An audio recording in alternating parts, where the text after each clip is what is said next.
بسم اللہ الرحمن الرحیم۔ السلام علیکم۔ نوری اسلامک چینل کے معزز خواتین و حضرات، ہم امید کرتے ہیں کہ آپ خیریت سے ہوں گے اور ہماری دعا بھی ہے کہ اللہ پاک آپ کو سدا عافیت کے سائے میں رکھے۔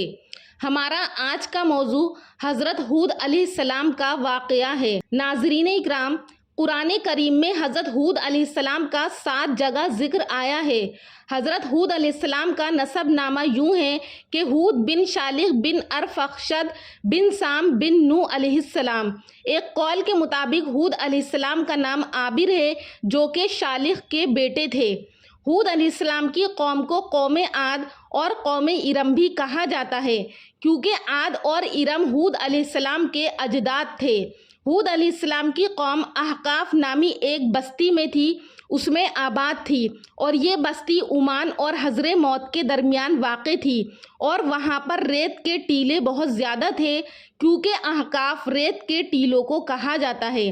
قوم عاد کے لوگ اپنی رہائش کے لیے خیمہ پسند کرتے تھے اور ان کے خیمے بہت مضبوط اور پختہ ہوتے تھے۔ یہ لوگ ان خیموں کو بڑی مہارت سے بناتے تھے اور پھر ان پر فخر کرتے تھے۔ اللہ تعالیٰ نے ان کی کاریگری اور فن کی مثال دی ہے کہ وہ اپنے خیموں میں آباد تھے جن کے ستون بہت مضبوط تھے اور طاقتور تھے۔ ان لوگوں نے شہر اور بستیوں کو ایسی کاریگری سے بنایا کہ یہ کافی مشہور ہو گئے۔ یہ زمینوں میں خیمے بناتے اور اسی کے ساتھ پہاڑوں میں محل بھی بناتے تھے۔ حالانکہ رہائش کے لیے زمین پر خیمے موجود تھے، گویا اپنے وقت کو برباد کرتے اور پھر اس پر فخر کرتے، اور یہ لوگ جسامت کے اعتبار سے بھی کافی لمبے اور چوڑے تھے، اور ان جیسے طویل اور قوی لوگ بعد میں پیدا نہیں ہوئے، اور اپنی فنکاری اور کاریگری میں یہ لوگ اس مقام کو پہنچے کہ اور کوئی دوسرا ان کی طرح اس مقام کو نہ پہنچ سکا،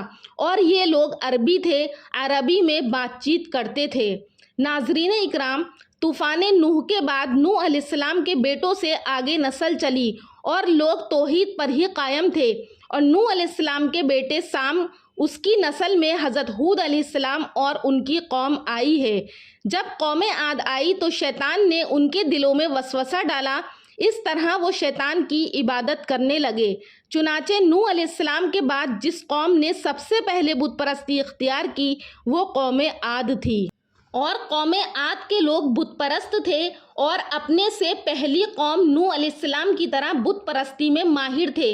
تاریخ قدیم کے بعض ماہرین کہتے ہیں کہ ان کے معبودان باطل بھی نوح علیہ السلام کی قوم کی طرح ود، سوا، یغوث، یعوق اور نصر ہی تھے، اور حضرت عبداللہ ابن عباس رضی اللہ تعالیٰ عنہ سے ایک روایت منقول ہے کہ ان کے ایک بت کا نام سمود اور ایک کا نام ہتار تھا۔ اس قوم کو اللہ تعالیٰ نے بہت ڈیل ڈول دیا تھا اور وہ بہت طاقتور قوم تھی۔ مفسرین بیان کرتے ہیں کہ ان کے جسم بہت مضبوط اور ٹھوس تھے اور بہت زیادہ لمبے تھے، اور یہ لوگ بہت زیادہ فنکار تھے۔ ان کی فنکاری کو ہود علیہ السلام کی زبانی اللہ تعالیٰ بیان کرتے ہوئے فرماتا ہے کہ ہود علیہ السلام نے ان سے کہا کہ کیا تم ایک ایک ٹیلے پر بطور نشان کھیل لگاتے رہے؟ مطلب یہ کہ یہ لوگ پہاڑوں کی چوٹیوں پر محل تعمیر کرتے تھے۔ جب ان سے کہا جاتا کہ تم رہتے تو زمین پر ہو اور پھر گھر پہاڑوں پر بناتے ہو، اس کی کیا وجہ ہے،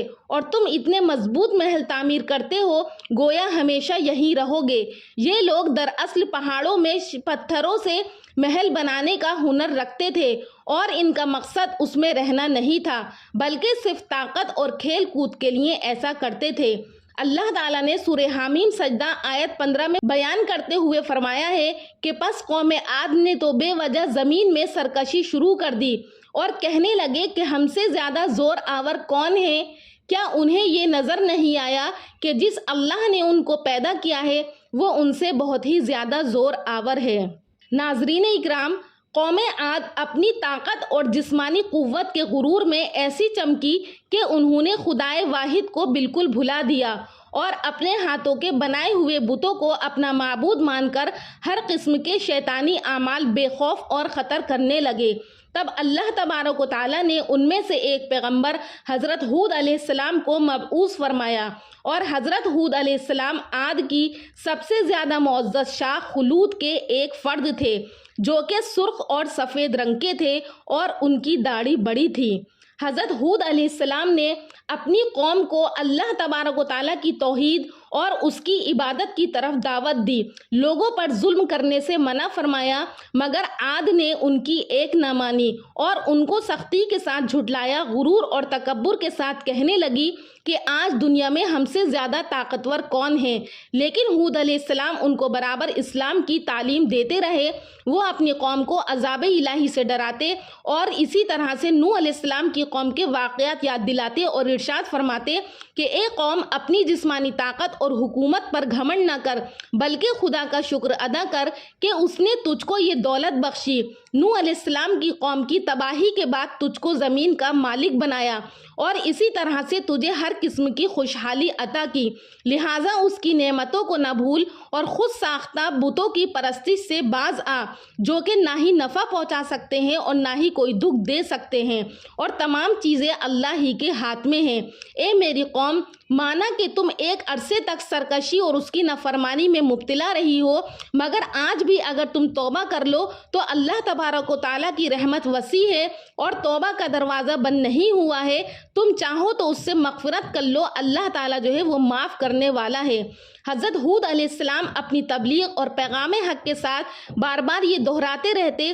کہ میں تم سے کسی اجر اور عوض کا خواہاں نہیں، میرا اجر تو صرف میرے رب کے پاس ہے۔ قوم عاد میں ایماندار تو چند ہی تھے، باقی تمام سرکش انسانوں کا گروہ تھا۔ ان کو حضرت ہود علیہ السلام کی یہ نصیحت شاق گزرتی تھی، وہ یہ برداشت نہیں کر سکتے تھے کہ ان کے خیالات، ان کے عقائد، اسی طرح سے ان کے اعمال، یہ سب ان کے بیچ میں کوئی حائل ہو۔ ان کے لیے یہ سب باتیں حضرت ہود علیہ السلام کی بہت شاق گزرتی تھیں، اس لیے انہوں نے یہ روش اختیار کی کہ حضرت ہود علیہ السلام کا مذاق اڑایا، ان کو بے وقوف گردانا اور کہنے لگے کہ اے ہود، تو ہمارے پاس ایک دلیل بھی نہ لایا اور تیرے کہنے سے ہم اپنے خداؤں کو چھوڑنے والے نہیں اور نہ ہم تجھ پر ایمان لانے والے ہیں۔ اسی طرح سے ہم تجھے اپنا رسول مان لے، اپنے خداؤں کی عبادت چھوڑ کر یہ ہم تیرے ساتھ کر نہیں سکتے۔ حضرت ہود علیہ السلام نے ان سے کہا کہ نہ میں بے وقوف ہوں اور نہ پاگل ہوں، بلا شبہ خدا کا رسول اور پیغمبر ہوں۔ اللہ تعالیٰ نے اپنے بندوں کی ہدایت کے لیے بے وقوف کو منتخب نہیں کیا۔ ہدایت اور گمراہی جو ہے یہ صرف اللہ تبارک و تعالیٰ ہی کی طرف سے ہے، اور اللہ تعالیٰ خوب جانتا ہے کہ اپنے منصب رسالت کو کس جگہ رکھے۔ مگر قوم کی سرکشی اور مخالفت بڑھتی رہی اور ان پر آفتاب سے زیادہ روشن دلائل کا کوئی اثر نہیں ہوا، اور وہ حضرت ہود علیہ السلام کو جھٹلاتے رہے اور ان کا مذاق اڑاتے رہے اور کہنے لگے کہ اے ہود، جب سے تو نے ہمارے معبودوں کو برا کہنا شروع کیا ہے، ہم دیکھتے ہیں کہ اس وقت سے تیرا حال خراب ہو گیا ہے اور ہمارے خدا کی بد دعاؤں سے تو پاگل اور مجنون ہو گیا ہے، تو اب ہم تجھ کو اس کے علاوہ اور کیا سمجھیں۔ ان کو اپنی گستاخانہ حرکتوں پر ذرا سا بھی ملال نہیں ہوا اور وہ برابر حضرت ہود علیہ السلام کو پریشان کرتے رہے۔ حضرت ہود علیہ السلام نے یہ سب کچھ نہایت ضبط اور صبر سے سنا اور پھر ان سے یوں مخاطب ہوئے کہ میں خدا کو اور تم سب کو گواہ بنا کر سب سے یہ اعلان کرتا ہوں کہ میں اس عقیدے سے بری ہوں کہ ان بتوں میں یہ قدرت ہے کہ یہ مجھ کو کسی قسم کی کوئی بھی برائی نہیں پہنچا سکتے، اور نہ ہی تمہارے معبودان باطل مجھے کوئی برائی پہنچا سکتے ہیں، اور میں ان سب کو چیلنج کرتا ہوں، اگر یہ قدرت رکھتے ہیں تو مجھے نقصان پہنچائیں، اور میں صاحب عقل ہوں۔ آخر حضرت ہود علیہ السلام نے ان کی مسلسل بغاوت اور سرکشی کے خلاف یہ اعلان کر دیا کہ اگر عاد کا رویہ یہی رہا اور حق کی باتوں کو انہوں نے نہ مانا اور ہود علیہ السلام کی نصیحت کو دل سے نہ مانا تو ان کے لیے ہلاکت یقینی ہے۔ عنقریب اللہ تعالیٰ ان کو ہلاک کر دے گا اور ایک دوسری قوم کو زمین کا مالک بنا کر ان کی جگہ قائم کر دے گا۔ بلا شبہ اللہ تبارک و تعالیٰ کو ذرہ برابر بھی نقصان نہیں پہنچا سکتے اور اللہ تعالیٰ ہر چیز پر قادر ہے۔ قوم عاد نے جب یہ سنا تو وہ عجیب حیرت میں پڑ گئے، ان کی سمجھ میں نہ آیا کہ ایک خدا کی پرستش کے کیا معنی ہیں۔ وہ غم اور غصے میں آ گئے کہ کس طرح ہم اپنے باپ دادا کی